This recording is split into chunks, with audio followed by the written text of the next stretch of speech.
When you were in high school, what type of desks did you have? We had these desks. This is why it's a very like plain picture and really boring, but I picked it because these are the exact desks we had.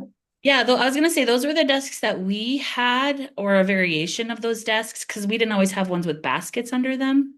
But yeah, most of the time it was that desk. And then because the school that I went to high school in was this high school that had been built there like in the early year 19, like the 19 in 1950 or something. Mm.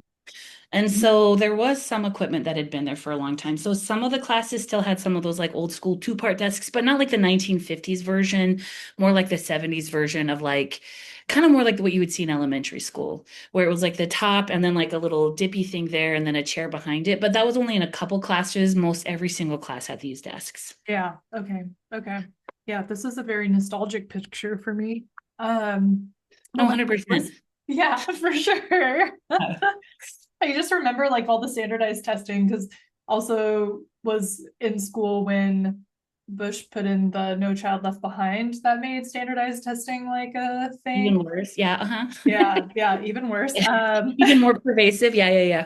Yeah, I was gonna say the first thought that I had was this was always when I was grateful that I never wanted to grow my hair that long, because every time there was oh, a girl with long hair, there was always that dumb boy sitting behind her that was like, oh, trying to like catch her, or yeah, if you didn't have that like dumb boy sitting behind you trying to like pinch your hair and trap your hair if it was long. It was also just like I also had friends who had really long hair and it would get like caught on the little screws and stuff behind. And yeah, I'm like, this is why I don't have long hair. And that wasn't why, but that was I every time I saw that I was like, thank goodness I don't have long hair. yeah. It made you validate your Yeah. choice to keep it short. Yeah, you're making good choices, Casey. Yeah. Keep it up. Anyway. It's so true. When I Yeah. was editing, the reason why I'm bringing you to this classroom and going down the nostalgia walk is that when I was editing the grad school episode where you were talking about how like you had a lack of mentorship and that you were kind of grappling like, what do I want to do? Where do I take my career? What do I want my life to be? All of those big questions that we kind of pile on teenagers. It was very resonant. Yeah, I was gonna say that's so silly.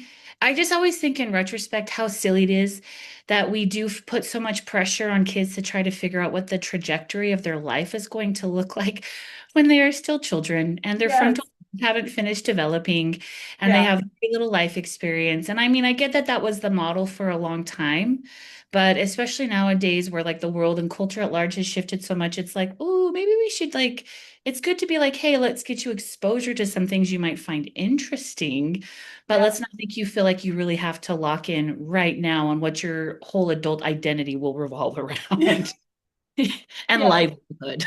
Yeah. Yeah. It is so true. And I love what you said too of let's give you some exposure about what you may find that you like. But I feel like with my ADHD brain, like anything new and novel, I was like, I could do this the rest of my life. Like I Mhm. would just like take to a moth to a flame, and then a few months later I'd be like, well, I think I'm like done with this. I think a great example of this was one of the things my mom really wanted us to do, especially growing up Mormon, is she wanted all of her kids to play the piano. So we did piano lessons, and she just found someone in the neighborhood that taught all the neighborhood kids piano lessons, and they were 30-minute lessons. She her name was Charlene. I absolutely loved my piano teacher. And instead of practicing, because like I absolutely hated practicing and had no form of like grit or perseverance for things that I didn't find interesting and really repetitive. I ended up with just like talk to her because I was a very people person, and especially with adults, like I knew if I asked like a lot of questions, we could just eat up a lot of our like lesson time. Mhm. And so I would talk It's to very her. relatable, by the way. Really That's a tactic that I've also used.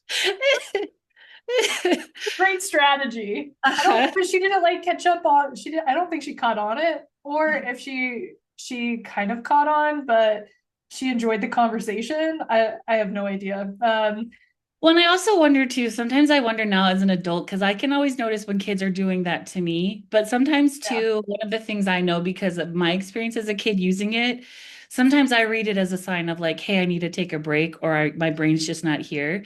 Yeah, So obviously, like my frame of reference now, if a kid starts to do that, I'm like, I wonder if we should just do something different. And then yeah, we change the activity, and if they still want to talk, we talk, right? yeah, But there's part of me that wonders if like her piano teacher experience, she was like, okay, I get this. I've seen this before. I'm yeah, just going to indulge it because I can tell she just doesn't want to practice. yeah, Like I always wonder if it's like, is it just because she doesn't really want to teach me either and she's enjoying the conversation, so we're both avoiding the work, or does she, as the adult, yes. realize I don't want to do it and she's just being nice to me? Yeah, And it's so true. it's, She was like a grandma too. I think she was in her maybe 60s or 70s. So empty nester, just like taught all the neighborhood kids piano. But yeah, we would talk for 20 minutes and then just like I would play my not so great practicing pieces. you like playing hot cross buns for the Yeah, 12. for sure. That's like the level it was. But anyway, the so that reminds me of that. Just bouncing around from topic to topic. Just whatever was new and novel was like the thing I was like, I could do this the rest of my life. But all that to say, in high school, I absolutely hated high school. I think it was primarily, I was thinking about why I hated it, but I think it was because in my family structure, my parents set the rules so that I knew how to show up to like fit within like the family dynamic and get my needs met. In church, that was like so structured. It taught me how to show up to like get to heaven, which was like the ultimate goal after death. So like I knew how to show up, but when it came around to school and choosing, especially high school, like choosing electives or kind of having a say in what I wanted to do, I was like, I fucking hate this. Just like get me out of here. Also, it's I mean, it's such like an awkward time. Just developmentally, you're having a lot of hormones, your body's changing a lot, your identity's shifting a lot, like everyone's going through that. I had friends. It's not like I was ever lonely. Like I always had someone to sit with at lunch and always had friends in classes, and I was like a social person, so it was easy to make friends, but it was just not my jam.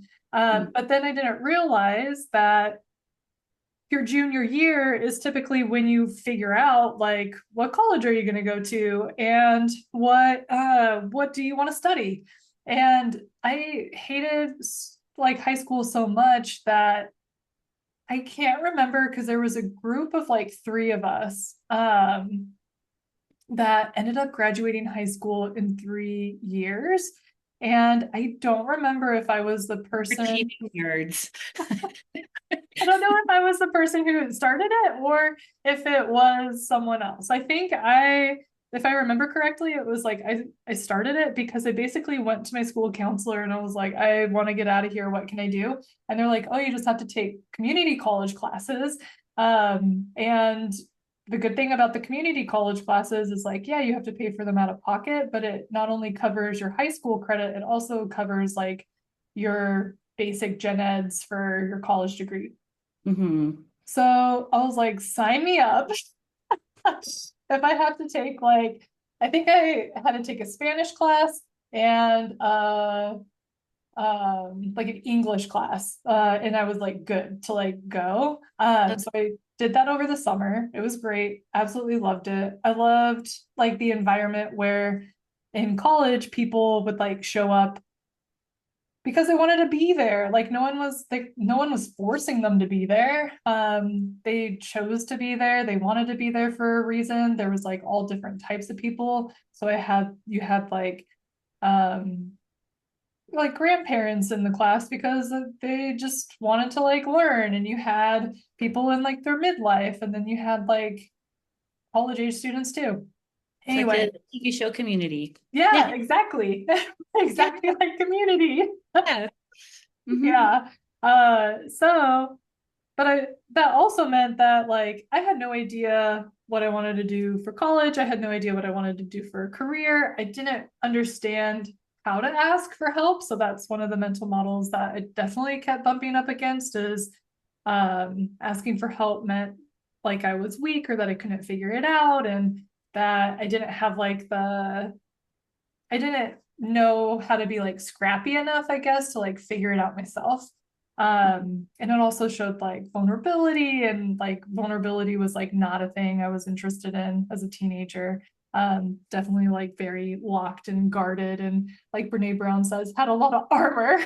So Yes. I I didn't know how to ask for help for like going to a school counselor for like a career advice or something, or how to like figure that out.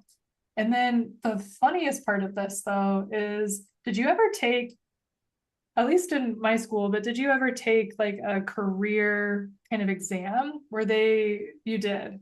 I've taken so many in my life, but the most memorable one I took was in high school, and I'd be happy to tell you my results. But finish Please. the her I part. would love to hear your results because I took the same test, and I was hoping that we could swap results if you had taken I was gonna ask you, one did of they these. also make you do like a lot of personality tests too? They did, but here was the thing that like I never could wrap my mind around like personality tests, because like I would take the test how I thought Mhm. people would want me to respond. Yep, So exactly. yeah, which I was gonna say I was ADHD. the same thing. Yeah, Yeah. 100%. When you have like low self-worth and ADHD, it's really, and you're just like, who do I need to be here? Yes. Is the right way to be? It's so Yes. easy to, I would do that too. And like, so one of them is that like color test where it's like, are you red, yellow, white, or Yes. blue? Yes. And it depended on what class I was in and who I was around when I took that test, Yes. what color I got. And Same. it's like so often the case. In fact, I have a whole, actually, one of the things on my little checklist was a very funny example of when I was like, a very low stakes example of this, of when I was like, okay, can't let people know who I really am, so I've got to answer based on who I think I'm supposed to be, and then like how humbling those results were. But yeah, no, 100%. I would do the same thing. Like they'd give us a lot of personality tests. So much of it depended on like, well, who do you guys think I should be? Who am I Yes. supposed to be here? Yes. So that's obviously not very helpful. No. And then like they also give you like tests, but again, you don't really have like real world context for, yeah, like, do you think it's interesting doing this? Okay, well, imagine doing this every day for, Yes.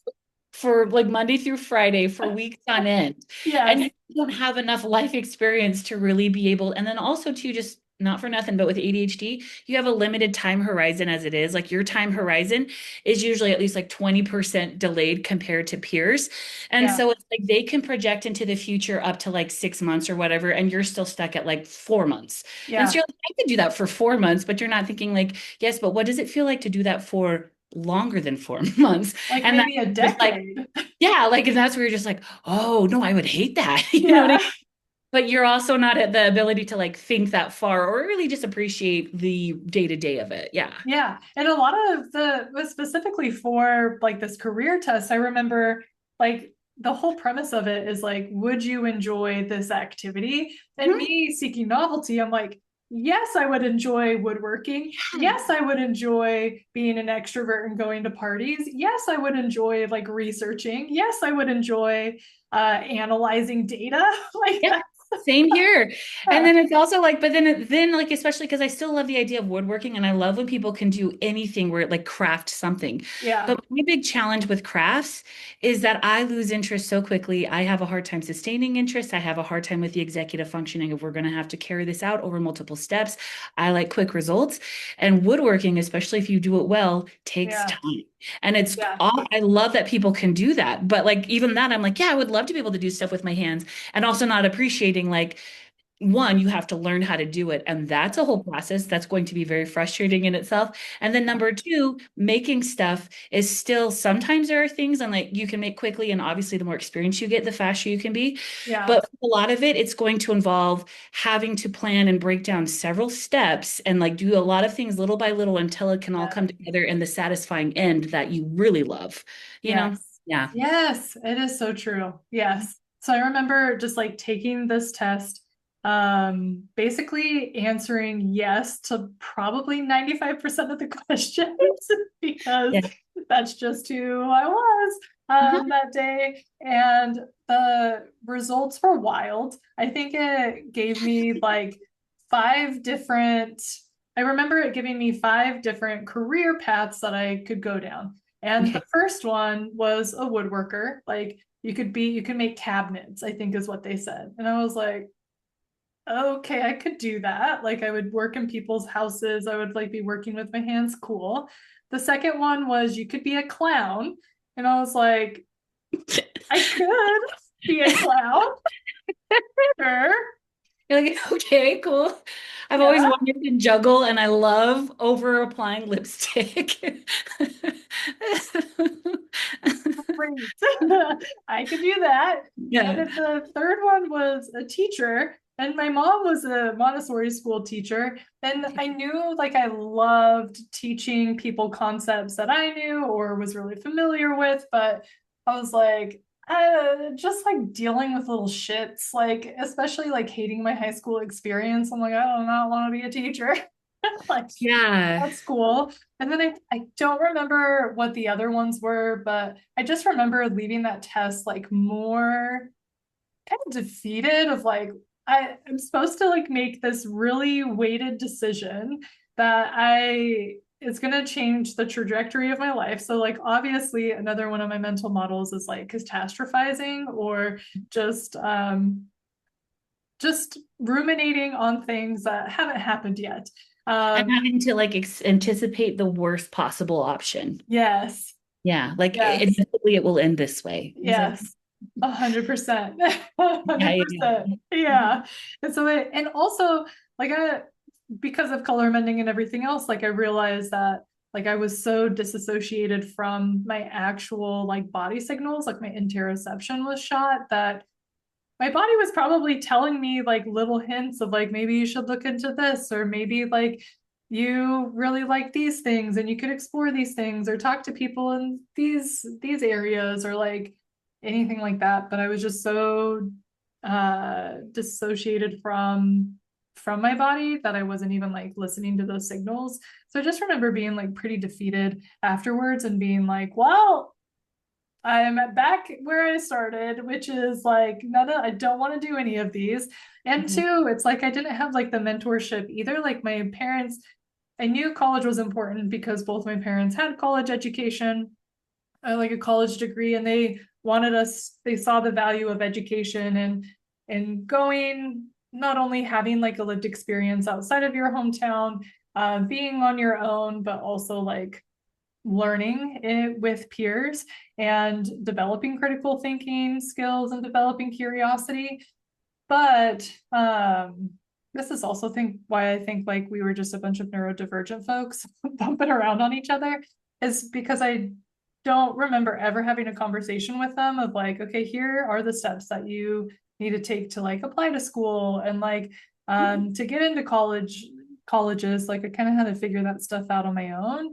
Um, and I didn't realize that like different colleges were known for different things and that depending on what I wanted to study would probably depend on your college experience. And um yeah, so I just remember being pretty defeated after it. It didn't help. But what about you? What were your results of that test? Okay. What did it I tell wonder you? if we took the same test because I will say this. I had almost the exact same approach that you did, where I was like, yeah, I could be that way. Yeah, if that's what I needed to be, that's what I could be. Yeah, if that's what that sounds interesting. Again, not appreciating like what does it feel like day to day doing this. Um, my top three, number one, librarian. Number two, karate instructor. Never done karate in my life. You I, watched the Karate I Kid? was gonna say, and I'm also famously uncoordinated. If I broke walls and boards, it would have probably just been because I tripped on a mat. Oh You know what I my mean? God. And then number three was conspiracy theorist. How is And I, that a job? that's what I was wondering. I was like, because this is even before the current environment where like we all know conspiracy theorists now. It is very in the ether, conspiracy theories, YouTube. especially I if feel you're like, right, yeah, YouTube, everything leads you to a conspiracy theory. This was yes. the early 2000s. This was like 2000. It was honestly, I feel like it was even pre 9/11. It was 2001, but like the early half of the year, not even 9/11. So in my head, I was just like, what? That's what you don't get paid to do that. You're just the crazy person in the tinfoil hat if you're a conspiracy theorist. Yeah. Like probably like you get employed in the CIA or something like now as an adult, that's kind of maybe what I'm guessing. Or actually now if I did have that as a career, then I would be just be like a famous YouTuber and podcaster. Yes. Yes. I would But tune back in. then it was like not a thing. It was like you were a No. weird, crazy lunatic if Yeah. you were a conspiracy theorist. And so I was like, the hell kind of jobs are these? Like the only one that made any sense was librarian. And I was like, well, yeah, I like to read, but I could not be that quiet all day. Like Yeah. it's funny because even though I probably answered yes to way too many things, my immediate thought was, I can't be a librarian because somehow I just intuitively knew I like reading, but I could not, like, I had enough experience Yeah. in libraries as a person going to a library Yeah. or student in a library that I'm like, I could not be a librarian. So Yeah. the fact that that was my number one choice, and also they kind of pose it as like, yeah, and it's like these were really helpful. I thought, like, what? But I don't want to. But I also like, grew up really religious where it was like sometimes you don't want to do things, but you have to because it's the right thing to do. Yes. I was like, oh, I'm so tired of always having to change who I am and just Yeah. something that I don't like. But if I have to do it, I have to do it. If that's like my destiny. And all Yes. this stuff. So there was that part of me that sank, but like the biggest part was like, you can't be a librarian. You have been reprimanded by too many librarians for talking in the library to be a librarian. You can't do it. It's amazing. Then, like I said, karate instructor, never did karate. And Yeah. then, like the conspiracy theorist, I was like, yeah, I can, like, as a joke, make conspiracies up. And, like, I love as a joke and as a prank, just like kind of like stirring the shit for people where I'm like, in front of friends and like they know it's a joke and everything and I'm like, oh, that's so funny you said that now because when you were telling me the other day about this, you did not say that about her or whatever, or like just like doing stupid things like that in the moment Yeah. to like stir things up, but like never as a job. So this is actually, I'm glad that you had a really weird experience too, because like now what I was thinking is you were talking, it was easy for me to be like, okay, yeah, I could see why they recommended you those jobs, but I more than that, it was like, but I can see the pattern of who you are and where your interests lie Yeah. that those jobs represent. So I'm wondering if you can see that now too.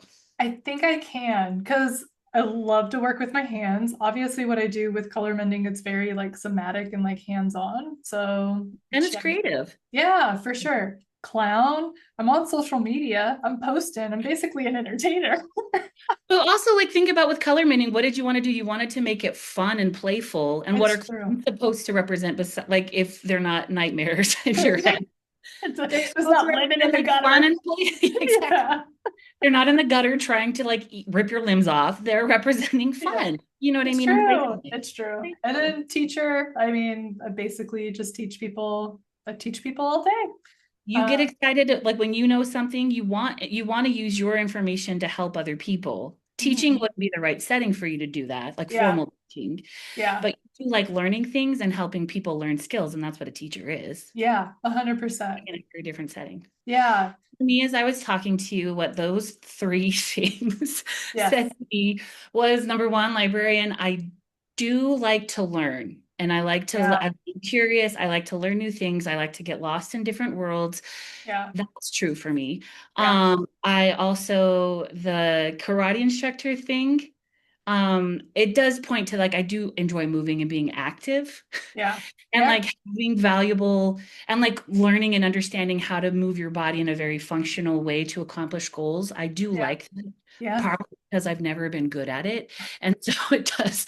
Part of why like I wanted to go into like speech language pathology versus teaching too is I like to understand how the body works. And so like you would have a little bit more, like a karate instructor would have more connection of this is how your body works. And then conspiracy theorists, I mean, I guess with that one is number one, do love stirring the shit. So that's like, but as a playful, fun thing, I don't want to like watch the world burn. Yeah. Um, but also I do like to see how things connect to each other. And especially when you're like not noticing, oh wow, I didn't think about that, but that does connect here. And not in a conspiracy way. Honestly, it's just fun to find the patterns or find how things relate to each other because a lot of times you're just like, oh yeah, that is just a different version of this. That totally makes sense. It's just kind of me noticing, sort of like we're doing with this podcast, like with mental models, like me noticing something that's always been there, but then finally being like, oh, that's what it is. Yes. So that part is interesting to me. And so I can see how my current career, which is one that I do enjoy, but I've honestly too, after my whole experience with school and college and just feeling like I didn't know who I was or what I was supposed to do. I do really appreciate that experience a lot because it's also helped me realize like a job's a job and Hmm. a career is a career, and it's something that you do for money or whatever to make your contribution to the world, but like it can change at any moment. Yeah. And just because you're doing it now doesn't mean you have to do it forever. So yeah, I Yeah. like my job now, but I don't, but like you and I have had conversations where it's like there are certainly parts of my job that are very frustrating. And then there are parts of my job that I'm like, I wish I could, because of my job, I can see things this way now, the conspiracy theorist in me, but like I can see some connections now that could make your job easier, or that can make your ability to learn and access this easier if we can do it that way instead. And that's kind of where I get more excited. But it's like, it doesn't have to just be in speech language pathology that I do that. I can do that in other things and other settings. And then there may come a day too where I'm like, okay, I'm tired of people. And Yeah. then I decide to go take karate until I'm an instructor. Please, write a memoir if you ever do that. I would I would love, I would read it. It would be a New York like Times the bestseller. 65-year-old karate instructor. Yeah. Yeah. You're at the Olympics. You're crushing it. You're I'm doing like it. the judo bronze. Yeah. Yeah. Yeah. 100%. Yeah. From clumsy to bronze. Oh, I like that. And then I will also be very tan. Yeah. I get Yeah. really into tanning and judo and like Yes. the That's like Olympics. the fake spray on tans that Yeah, are, yeah, I don't need sun damage. yeah. Yeah. Yeah. I'm No gonna sun like damage. I'm just gonna pick the wrong shade every time I go to the spray tan salon. Yes. And it's gonna look, we're gonna be like a bronze goddess. Yeah, yeah, yeah. Yeah. And just Or like like there's the lather very down. visible lines where it's like we didn't get close enough to your hairline. Yes. Yeah. Yes, I absolutely love that. But Okay. yeah, that was like my whole experience of like how do I navigate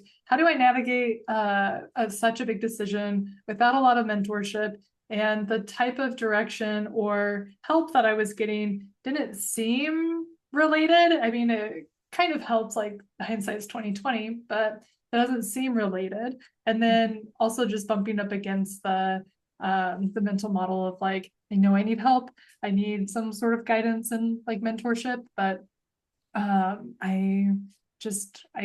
couldn't ask for help for a few reasons. Like it showed weakness. It just was not something I was interested in, because I was like, I don't need help. There was also like probably a scarcity mental model in that there too, of like, if Mhm. I if I ask for help, then I'm taking away from people who actually need it, because I knew that I was like gonna go to college anyway, and it would all like work out eventually. But Yeah.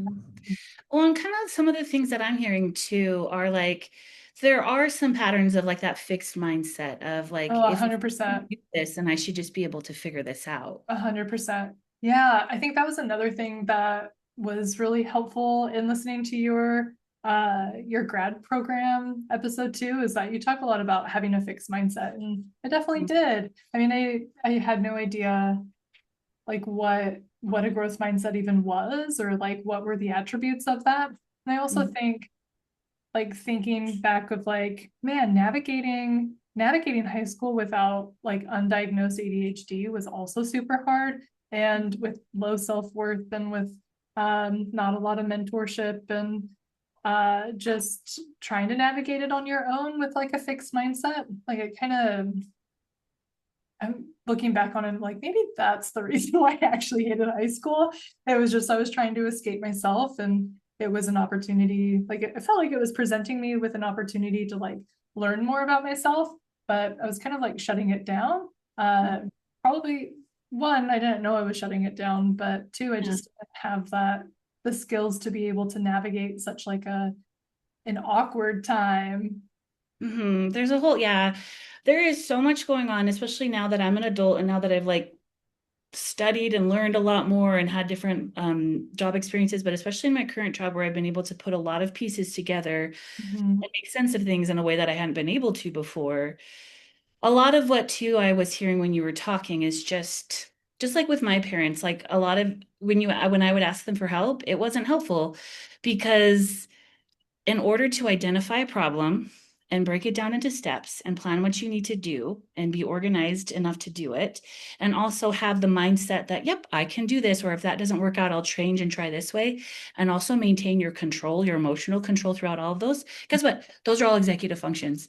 And famously, ADHD is an executive function development disorder. Yeah, it is. At the end of the day, like your parents, were doing the best that they knew how to do. And that's also what I could realize, like my parents, that's where it's like the mixed bag of like, as an adult, I totally can appreciate, especially now that I know more about ADHD, Yeah. that as that one therapist pointed out to me, wow, you have had a tremendous lack of mentorship at key moments in your life. And that just always blows my mind.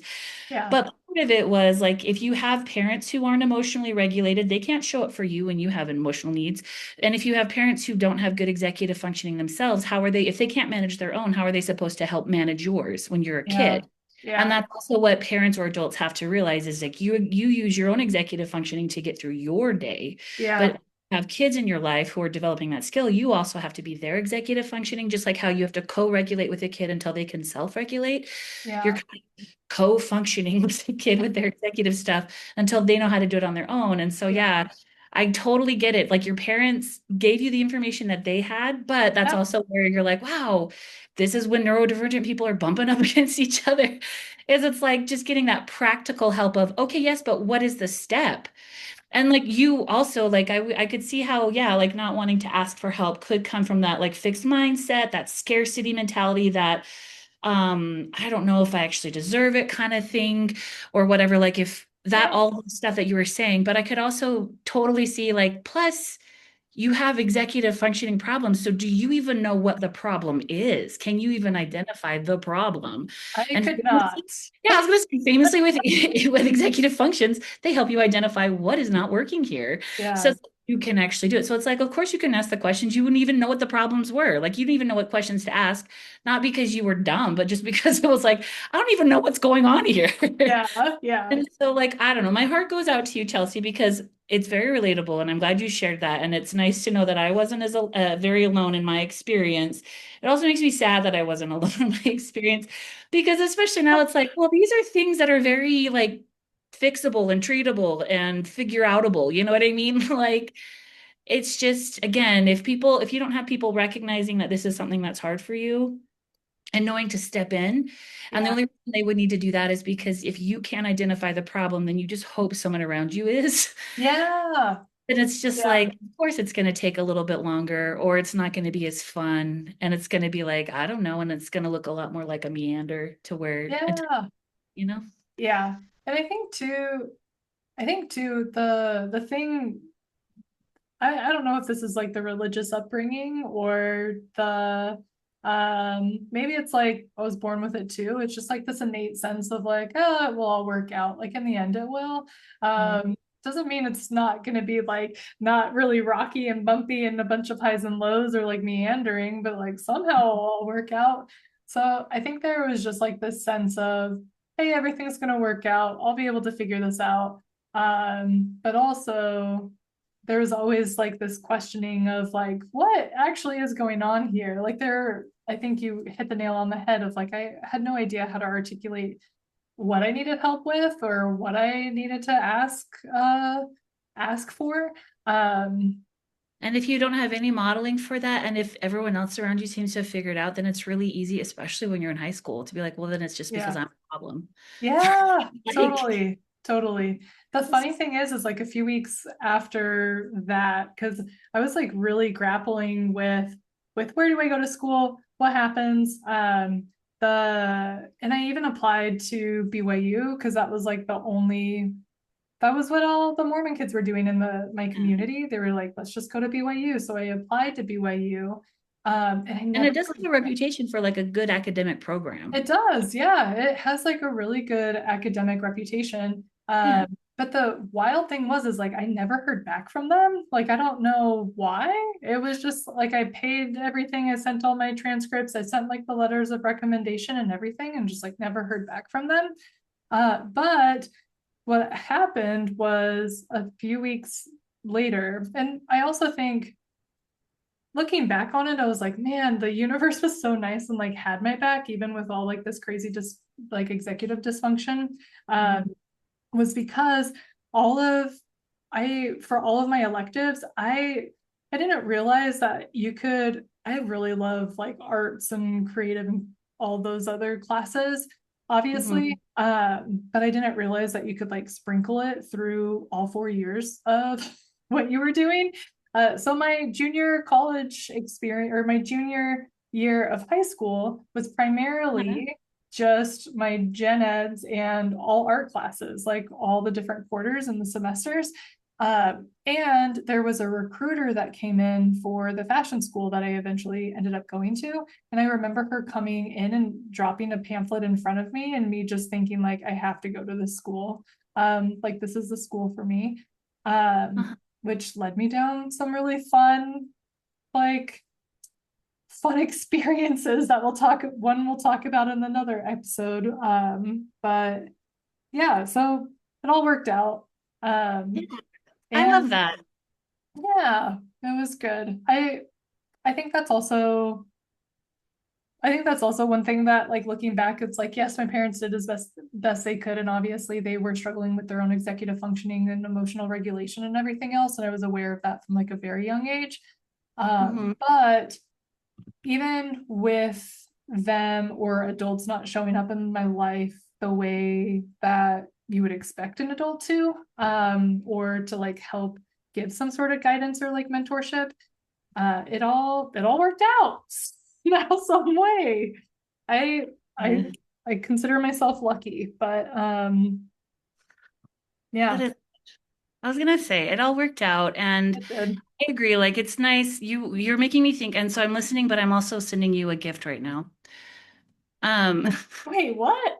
sounds the way I just said that, I sound like such an asshole. You did not sound like an I'm just asshole. kidding. I'm just kidding. No, you made me think. I was listening to a podcast interview with Arthur C. Brooks. I think it was with Trevor on Trevor Noah's podcast, but he has a book that came out recently about the happiness scale. Oh, And he that's cool. actually does like some of the things he does are kind of more within like the emotions model that is like outdated. But some of the stuff though, like some of the maybe his main ideas are like anyway, but he talked about this happiness scale, and what you made me think of is the fact that overall you still have this attitude of it'll all work out. Yeah, It was something that came up in his episode too, and I just was like, oh, I should see if I can find the terminology for it. But it turns out you can like take the happiness scale test or something, yeah, and I was that's just what I'm looking at sending it. you as a gift. So there's one for me, and I'm gonna take it too because I was like, I'm not gonna be like, here, buy this. That doesn't seem cool. And because it's honestly just my curiosity of like, oh, I wonder what yours is. And I'm getting one Just from you, don't worry. But they're not crazy expensive. I'm not being like super generous, don't worry. But yeah, anyway, I thought that that might be helpful too because it was like there's something that has to do with like your general it kind of connects back to affect, but your general like you lean more towards general pleasantness in your body, and that helps you have more of that attitude of it'll all work out. interesting. That's cool. I'm excited to look at that for you because I recently took, okay, so the pattern of me taking personality tests Yes. still kind of rings true. I try so hard to just take the test thinking about, like, in general, like, this is what Hmm. it is. But for example, the Enneagram, I had to take that recently for something. And Good hang, Amy Poehler, get ready because that's her favorite. yes, yeah, Uh-huh. she's an 8. I definitely know. I I love was it. gonna be like, you tell me because I know a little bit about the Enneagram from You her. do? Yeah, Okay, only just but because of her here's the podcast. thing. It's like Yeah. I've taken it twice within a year, and each time I got a different score. Okay. What have your scores been? I cannot remember the first one, but the one that I just took, the investigator. Ah, that So makes a 5.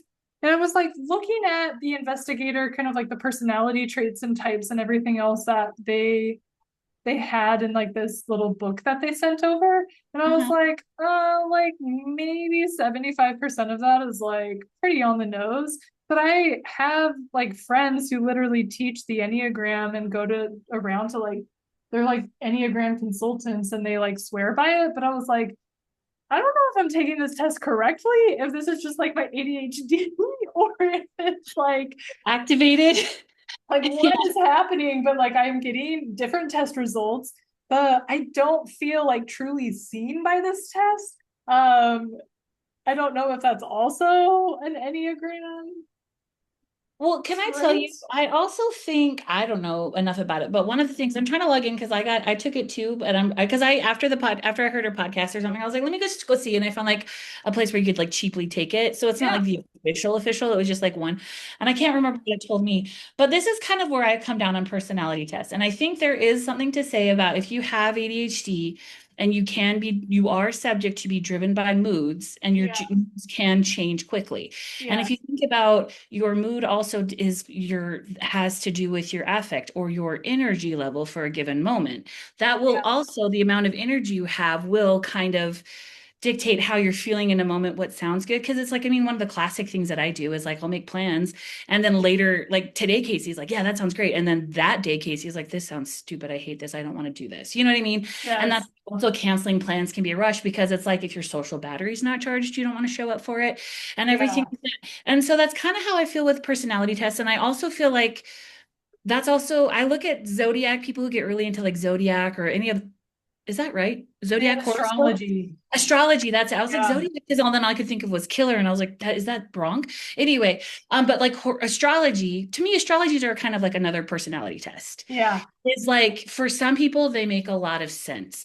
But also then I'm thinking in terms of like for your Enneagram, maybe it's like just like with your horoscope. And I've learned because I've also met people who really like horoscopes and they've told me about it. And so I learned know like very little, but I know some. mm-hmm, But it's like how you have your sun sign, which is like your sign, but then you have like a rising, but then your moon, which is kind of more your emotional center, would have been like maybe in this sign.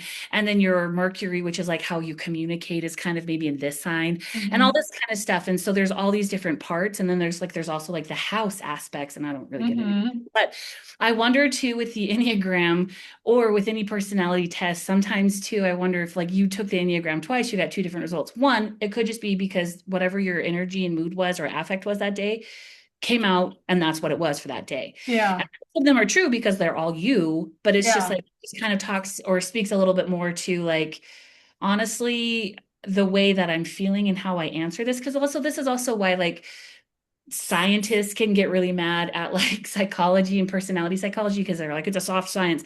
But yeah, again, because there's so much like internal bias or other things that are factoring how we're answering things that yeah, it's hard to like know the inherent objective like reality of something, right? You yeah, can speak to this is how it feels today kind of thing. yeah.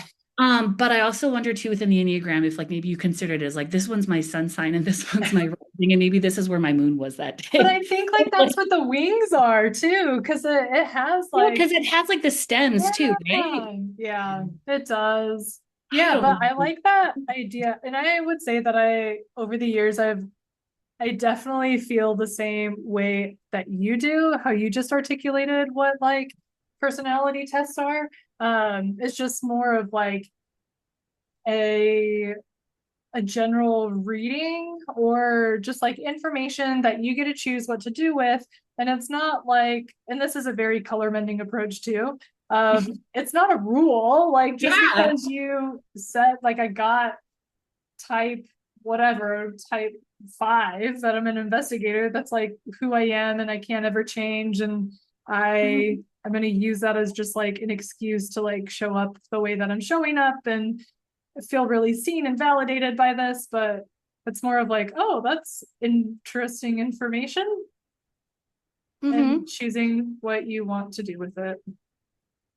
100%. I took this test. Oh, here it is. I finally logged in. Guess what, Chelsea? What? Are you a 5 too? I'm a 5. But this one called, yeah, the investigator. Yeah. Yeah. We're marked by our strong desire to conserve energy and avoid being drained by external engagement. Yes. I only want to spend my energy where I can and where I want to because I don't have all of it. Their primary focus is on gaining knowledge and competence, striving for maximum self-sufficiency. Fives find joy in deepening their understanding of the world while minimizing their physical and relational needs. That I don't think so, because that sounds more like we're trying to be like ascetic monks or something. And I don't think that. But I do like deepening my understanding of the world. I don't know. Deepest fear is being overwhelmed by their own needs and the needs of others. To cope with this fear, they often withdraw from relationships and maintain a minimalist lifestyle. The clutter on my desk would tell you otherwise. This focus on intellectual pursuits serves as an escape from the demands of the outside world. But see, also this is like where the like psychology concepts, because like, did you ever take any psychology classes? No, I didn't. I took a couple. I had to take like a general psychology class, and then I think I took abnormal psych because I had to have two psychology classes for the degrees that I pursued or the degree that I was pursuing. But yeah. And one of the things they talk about is like, and I can never remember the names of everything, but there is like this one, maybe it's like, I want to say Cooper, but that can't be right. But there's some sort of like phenomenon where the thing with horoscopes and personality tests is that they word it in a way that it is very broadly applicable, and so you do feel seen because what it's doing is a good job of finding universal language that can Yes. cover a lot of people, because obviously there's variation. Variation is the norm. It's kind of like how, Yeah. ooh, like in that book, Come As You Are, where she talks about how like genitals, this is like a weird comparison, but it's the first that came to my head. It's It's a how great, just go with it. yeah. But it's like how like genitals like there that variation is what's normal. Like Yeah. both whether you're born biologically male or female or intersex, you have the same general parts and construction. The way it presents will depend on kind of like the biology that was more dominant as you were developing those parts of your Yeah. body, Yeah. but that both like basic male female parts are the same structures, just kind of organized a little bit differently and different sizes and such. And Yeah. that's how I feel like too with like personality tests is like they have to make it like here's like the generalness of this kind of broad personality, but Yeah. like the actual presentation of it will be very different. And that's actually what's super normal is like the basics will be correct, but then the specifics might not be. Yeah. Yeah. I I would agree. I think that's a good kind of frame for all of these things. So yeah. Mhm. Yeah. Apparently, though, according to this, and again, I don't know how factual any of this is, but how rare are Enneagram fives? Well, 2 out of 2 on a podcast seems kind of a lot, but I don't know. I haven't pulled everyone who's on a podcast. But type fives comprise about 10% of the population. Notably, type fives are more prevalent among men with 14% compared to 7% among women. So I don't know. That's interesting. Yeah. But yeah, I don't know, but I've only taken the test once. So guess what? Maybe once summer break starts, I should take it again because I'll be like elated and we can Yeah. see if I'm still a five or if I got one of those more like nine or happy go lucky ones or whatever. Yes, it is true. Because Mhm. my yeah, I've gotta look back into this a little bit more, but one of the things that keeps popping up, it's like emotional fluency, like that's something like overwhelmed by emotions and like lacking emotional fluency, which I'm like, well, there is a reason why you're getting color mending. Like, well, you're not wrong, but could you say it different? Yeah, for real. And like all of this Um, wing stuff, I'm like, I don't understand like what these wings are. And, like, why do I have two wings? And like, I just need to, it's like I need to just dump all this information into Chat GPT and like have like it. let it tell you. Mine didn't Yeah. give me any wings, but I think it's because I paid for the cheapest version of it. Oh, yeah, yeah, And yeah. they were like, to unlock your wings, pay $5 more. And I was like, no, thanks. Yeah, you're like, I am good. Yeah. I was gonna say, something that I have learned is that the number five also, though, is often related with abundance and having enough. Yeah. I would say that that's also part of your personality is because what did you Yeah. say? It'll work out. It's fine. Yeah. That's It'll all work out. And then in that sense, maybe that would be a better descriptor for yours. The Enneagram, you just need to get a number, but then maybe take it to the color mending number chart. I like that. I like that idea a lot. Yeah. Well, Yeah. thank you for going down this rabbit hole with me about how, yeah, all of undiagnosed ADHD. It's so funny when you like look back at it and you're like, wow, it has shown up and impacted our lives so much. But it's also really fun to kind of like go down memory lane, see how it all worked out and like what we learned and what those experiences were kind of bringing to our attention in the first place. Yeah, for sure. Yeah. I'm always happy to rabbit hole with you, so Yeah. Well, here's to the next rabbit hole. sounds good. Bye, Oh, Chelsea. Class bye. dismissed. Thanks. Also, thank you for the gift. That is so kind. Oh yeah, no problem. I'm excited to for you to tell me what you get when you take it. Yeah, I'm excited for you to tell me what you get when you do it. Yeah, Have and you then we'll take it again in like 6 months and see if we have the same thing. I know.